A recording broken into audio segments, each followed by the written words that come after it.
Hello guys and welcome back to TNT Madness. Today we're going to be looking at the Unreadable Vault concept that I did a couple of months ago, but that's back when I flopped it and it was actually very easy to raid, and a lot of people point that out, especially Napkin, which is a popular factions YouTuber.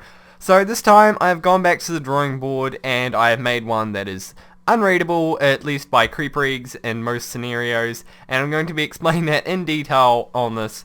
But the main thing to point out is this is only for servers where people can open chests in when you're inside the actual server. So like when you're inside someone's land, you can open their chests. If you don't know what factions is, I'm sure if you're watching this you know what it is. That you can open the chests even if you're an enemy in someone else's faction land. Like you can do on most servers, even on TMFactions or TMFactions.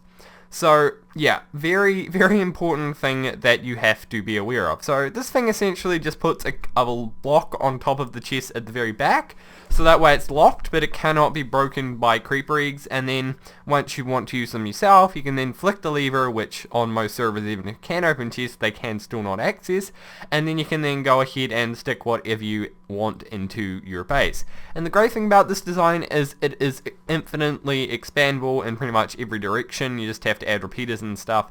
So it is a really nice design. So let's have a look at it in action. So what we have here is, like I said, the chest vault, and what we have here is the lever. So what happens is when we flick this lever it will unlock it.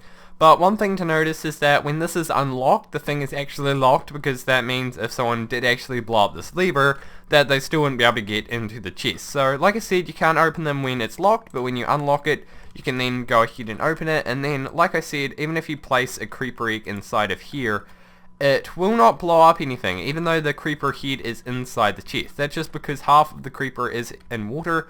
And the great thing about this is even if you stick a creeper egg here, and stick it here, it's still going to be in water, so it cannot float up into this block, so therefore you cannot actually destroy it. So the very important thing is to make sure you have a water block that is above the main block here and one below the chest, so that way it cannot, so there's no spaces in between, we can actually push the creeper egg in. So this works extremely well here and it allows you to create this very strong structure. And they can put creeper eggs anywhere, even way out here, which I'm not going to do because it'll blow up our platform. But it can just it won't get through this at all no matter what you try. And it's also quite important that we have these little edges. So let's just have a look at the little mechanism behind it. So this is what it looks like from the back side, and generally you'll either have this with water over top of it or against a wall so no one can actually get into here. But this is where all the wiring is, and also generally you'd have this covered, which I'll be showing soon with another design over there, where that way when you have the lever on, even if they blow up this area here, they won't be able to get into the main area, so there's a block in between here and here, so that way the redstone torches stay intact. So if all of this gets destroyed, this will still be locked, which makes it slightly stronger. This thing is not invincible from destroying the wiring behind, but it is very useful, and the whole point of this actual machine is to make it just slightly easier for you to access your chest without having to place a block or destroy it or have some really annoying regen vault or something like that. But it really just depends on your preference, but I think it's a really nice machine. So what we have is just these redstone torches going into a line of redstone that then goes on top of these blocks, which then has water in front of it or behind it, just so you can't blow up that area. And then you've got the pistons, which are then extended, and when you turn it off they retract. So that way it's actually an extremely simple concept that doesn't require many resources or anything at all. So what we have here is a watered down version, so pretty much every area of this is actually watered except this very edge, but even inside here is watered. But you still have the front as the nice looking piece that you really have nothing going on, as long as you have the walls cut off. And generally, like I said, you'd have this cut off on the side. So it really doesn't matter about the rest of it as long as your chests are protected like so. So we could honestly blow up all of this and nothing would happen. So that's essentially how this works, and I'm pretty sure you're more interested in the tutorial, even though it is a pretty simple concept. But anyway, let's get on with that now. So now on to the tutorial. What you want to do is you want to go ahead and first find the area where you're going to be building this. So for us it's going to be this spot here, so we want to find the cutoff point where we're going to be building, where you're going to have your little area where you can access your chests and where you're going to be building your actual vault. So in this case it's going to be the cutoff from the quartz to the iron. So what you want to do next is go ahead and make a 5 deep areas, so 5 blocks in this direction, and then this is going to be your backplate, so it can either be a wall, or you could have a separate wall, then place wood over it, and then another wall. But if someone's going to have any sort of cannon that's going into your base, they're probably going to be able to get through an extra wall no problem. So it's probably just better to just have this as your wall, which we're going to pretend it is in this tutorial. So you're going to need 5 blocks wide, and for this tutorial we're going to be building a 3 wide chest design, so it'll be a total of 3 double chests or 6 chests. So for this we're going to need a 7 wide area, so you're going to need your chest area, which can be as big as you want, preferably 15 blocks, as that's how long redstone can actually go at the maximum before you have to add a repeater. And then you're going to need 2 blocks on either side, and then another 2 blocks on either side, and then another extra 2 blocks either on the left or the right, so you can place down your redstone. For us, we're just going to be doing it on the left side, just so it's easier for us to remember. You're also going to need some building blocks, some sticky pistons, some redstone repeaters, some redstone torches, some water source blocks, at least 2 so you can make an infinite one, a lever, and some chests and some trap chests. So the first thing we want to do is just cover up our walls, and the great thing about this is you probably want to lay out your height. So for us it's going to be 7 high, or this being the roof, so it's 6 high, but you can make this as high as you want. So you can just start building it and then lay off the roof where you want to it and then build around it. But the first thing you want to do is of course lay off the sides, so that way we can place down our water, as that's going to be the first thing we are doing after we place down the chests. So we're going to be placing 2 rows of these chests vertically, so the first thing you want to do is go 1 block in, and then 1 block forward, place down a block, and then place down a chest, and then you of course want to make it go backwards, then place down some double chests and another set of chests. And we can go ahead and straight away do the second bit, which will be the chests that are placed up here.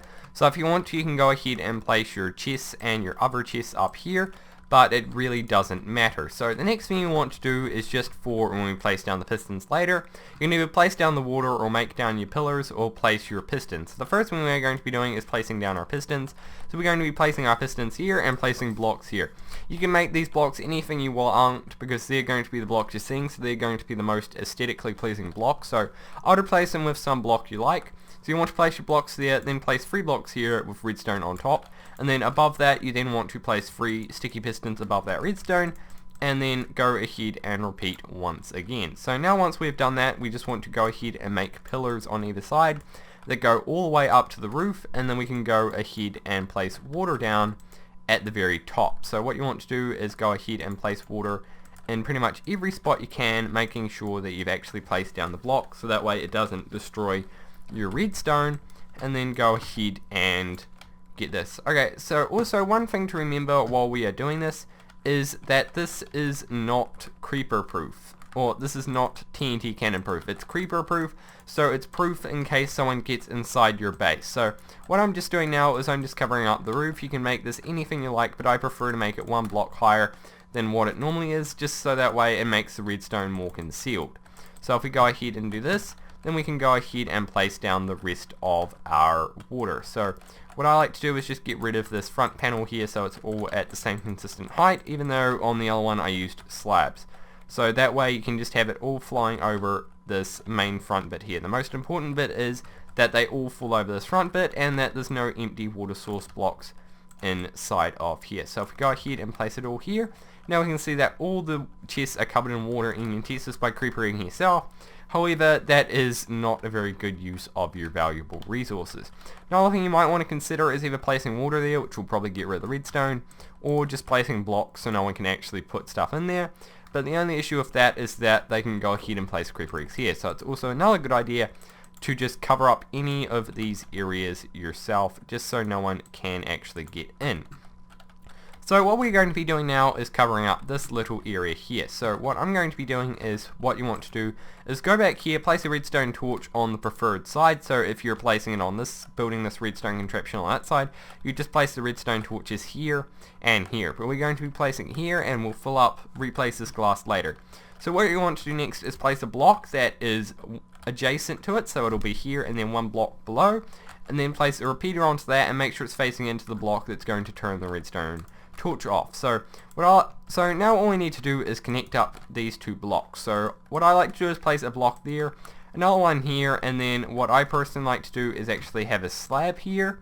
but you can do whatever you like or preference. So for simplicity, I'm going to be replacing this with a slab. So I've replaced these 2 blocks with a slab because if you don't know the staircase effect, it's where you have redstone and it goes up here and then goes up here. Because there's no block in between here, it can then just staircase up because these technically count as transparent blocks. You can also do this with glowstone. So now we just want to lead this down to where we want our main point to be. So you can place it anywhere, but for us we're going to be placing it height level just here. So our output is going to be on this block here, so just a piece of redstone here, and then just making it follow all the way up, and it should work completely fine. So now if we switch this thing on, as you can see, this will retract. We can have access to our pistons, and we probably want to actually get rid of these blocks here. And then if we go back to this and then flick the lever again, we can see they both extend and we can't actually have access to it. So now that we've done this, we can readjust the roof so it only has 1 block, and then we can go ahead and replace the water so that way it's covering everything fine. So that's pretty much this if I didn't do that. So that's pretty much this. All you need to do now is fill up your chest with all your valuables, and of course expand this to as long as you want. And when you want to expand the redstone, just place a redstone repeater so it extends the line. However, I doubt you'll be making ones that are going to be longer than 15 long, because you'll probably aim for verticality, as most bases are taller than they are wide. But anyway, hope you guys did enjoy this video. If you did, please leave a like. But anyway, goodbye from TNT Madness.